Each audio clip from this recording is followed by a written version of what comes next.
I haven't had a depressive episode in a while. I haven't been feeling great lately. Let's talk about it. Depression has always been a theme on my channel. I feel like I haven't really talked about it much lately. One of the reasons is that my relationship and dating content does so well on TikTok that I feel more inclined to put out content like that. Also because my relationship with depression has kind of stagnated. I feel like when I get depressed nowadays, it's largely the same as it always is. It comes, it hangs out for a bit, and eventually it goes away. And I think this time I do have a couple of things I want to say about it. And I know some people are gonna be like, oh, Grace, it doesn't seem like you're depressed. Like you're sitting here and you're being productive, you're talking to a camera. I would also just like to note that I am a very high functioning depressed person, and this is how I've always been. Even when I've been the saddest I've ever been, I've still been able to get out of bed and do whatever it is that I need to do. People have asked me for an update on my meds. I think I put out my video on antidepressants over 3 years ago now. My update is that I'm still on Prestique. Last year I actually upped my dosage. I was on 50 and I went up to 75. I talked to my psychiatrist, he asked me how I'm feeling, and I was like,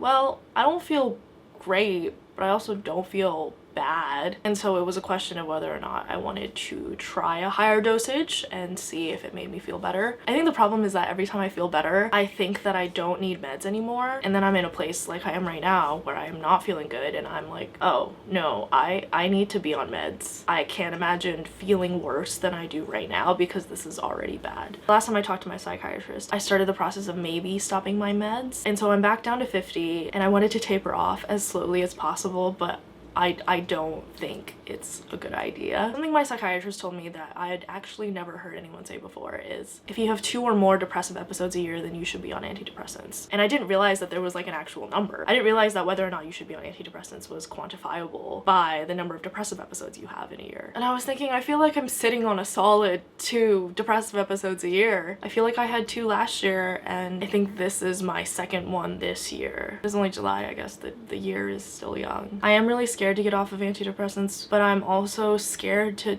be on antidepressants forever. I know that a lot of people do stay on antidepressants long term, but I never wanted to be one of those people. Even though I don't think there's anything wrong with it, I just am scared of the long-term repercussions of taking pills every day, especially because I feel like I've done so much for my depression. Like I've gone to years of therapy, I've made great strides in changing the way that I think, finding coping mechanisms that work for me, and learning to reach out and knowing what helps me feel better and what doesn't help me feel better. I feel like I've done the work, and obviously I haven't done everything that I could do for myself for my depression. But I also wonder, like, even if I theoretically did, wouldn't I still be depressed? You can do everything that you can to treat a sickness and still be sick. And that doesn't mean that you did a bad job with the treatment. I recently met somebody whose whole thing is that he does emotional work. Like, he's a life coach, he spends his free time doing peer counseling, he would go to like this men's emotional support group, basically just trying to become like the most well-adjusted person that he could possibly be, like in a way where he's like spent a lot of money on therapy. He spends so much time on it, it's almost like his full-time job. Anyways, he's like a really interesting person, but meeting him made me realize there's pretty much no end to the amount of emotional work that you can do for yourself, and therefore I could always be doing more for my depression. Because yeah, I've gone to like 4 years of therapy and it has helped me, but at the same time, was it therapy that was a good match for me? There are so many different kinds of therapy, there are so many therapists out there. I met somebody who raved about somatic therapy, which I had never heard of before, and he said that it was life-changing and that he goes on a regular basis and it really helps him. But unfortunately, I don't think somatic therapy is the kind of thing that's usually covered by insurance. And that's the thing with like a lot of therapy, like the best therapists aren't going to be taking insurance. They're gonna charge a ton of money because they know that they're good and they know that people will pay for it. I don't know, maybe one day if I have that kind of disposable income. But the question that I've pondered for a long time now is, can you therapy yourself out of depression? And I don't think the answer is always yes. Maybe everybody is meant to experience depression when their life gets hard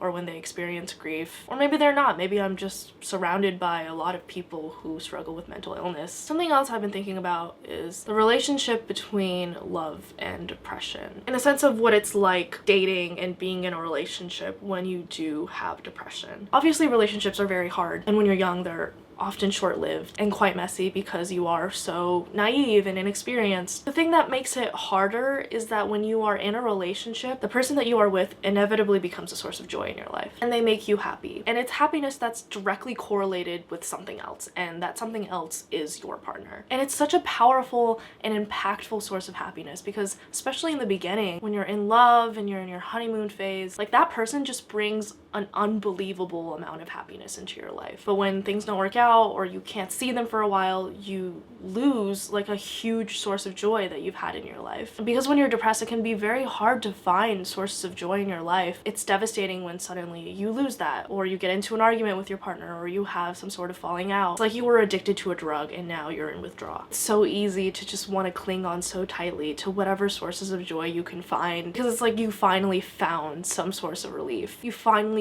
don't feel this horrible feeling that you haven't been able to get rid of for weeks or months or maybe your entire life. Oxytocin is a very powerful thing, and so every time I've had a relationship fall through, I, without fail, fall into a depressive episode. And what a price to pay for love. I think it makes it hard to want to date when you know that it's most likely going to fall through at some point, because that's how relationships work. Is that worth the trade-off? Is it worth it to not be sad for a little bit just so that later you can be extremely sad? I'm not gonna stop dating, but I think after a breakup it'll take me a longer amount of time to be excited at the prospect of probably getting hurt again. I've also been looking for a new job, and I've been thinking about what it's like to try to work when you're depressed. I went to a mental health support group at the end of last year, and it wasn't just depressed people, it was also people who were bipolar or had schizophrenia and other mental health conditions. And I am a high-functioning depressed person. My friend that I brought with me to the support group is also a high-functioning depressed person. Most of my friends who are also depressed are relatively functional depressed people. I went to this group and it reminded me that a lot of people are not functional mentally ill people. People who hadn't worked in years, people who are on disability. I've been looking at jobs, and majority of jobs that are out there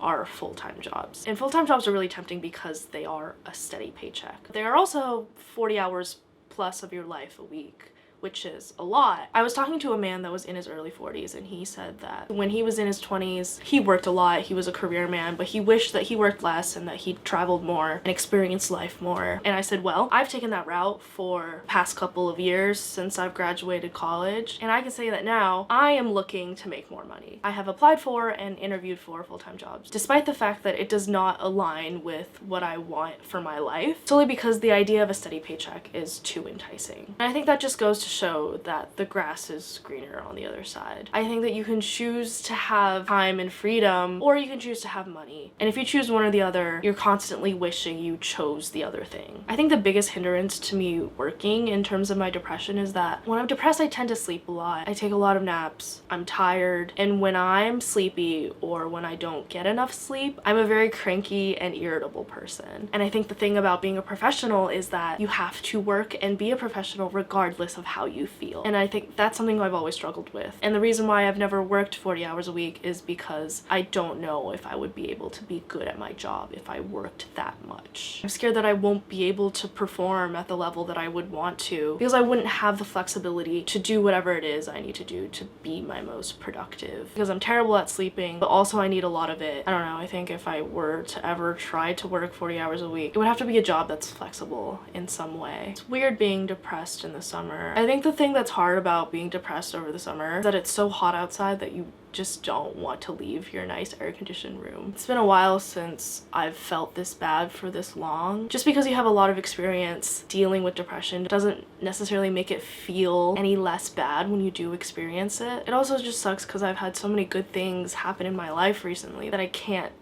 see. Like, I had my first TV booking. I booked a really small role in a Netflix show, and yeah, it's a really small role, but also that's a big deal. Like, I've been working towards my acting career for years now. This is a good thing. This is a good thing that's happened, but I have a really hard time being celebratory and feeling proud of myself and feeling accomplished. I reached 1,000 subscribers on YouTube. I didn't even really feel anything when I realized I had 1,000 subscribers. I've been doing this for over 3 years now. 1,000 is a lot of people, and I should be proud of myself for it, but I don't know why. I just can't feel that way. My brain would much rather hyperfixate on all the things that I'm worried about, all the uncertainty that's in my life right now, all the difficult things I'm coping with, that are making me more depressed. I hope everyone's having a good summer. Thanks for subscribing to me. If you're subscribed to me, that's crazy. That's really cool. If you're not subscribed to me, that's cool too. Thanks for watching. Thanks for being here. My name is Grace, and I will see you again very soon.